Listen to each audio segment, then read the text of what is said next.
Africa Content TV.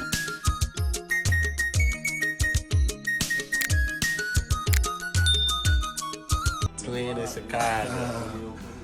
JJ Junior. Junior. Yeah, nah. Senior. As you can see. Yeah. Junior, senior. Son, daddy. Yeah. Look like, Taiwo, Kenny. yeah, brothers. Daddy boy, daddy. Daddy. Fagbọ́ àgbà sábẹ́ lọ fún kó má lọ kú yányán.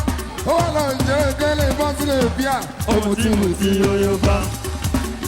Dédé gbà yẹn ni wọ́n lọ́pàdé túbọ̀ sí. Ojú ọlọ́tí ni wọ́n fi ìwọ̀n gbẹ̀yìn yẹn. Láláì mọ̀ pé wà á bá ti gbẹ̀mí ẹ̀ lọ.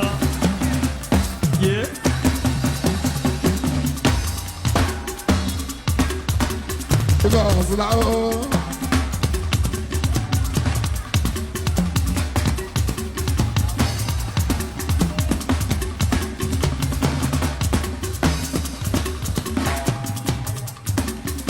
Àìrà tó mọ́jọ́.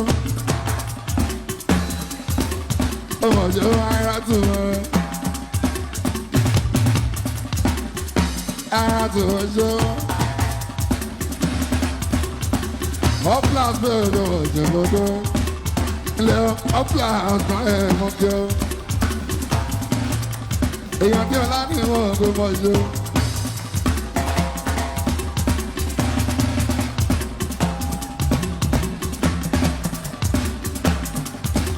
Èèyàn bí ọlá wọn pé Canada. Ayé tí bàbá yẹ túnde. Ọjọ́ túnde lórí iná. Ilé ayé tí ò yẹ túnde òjò wọn lẹ́rọ.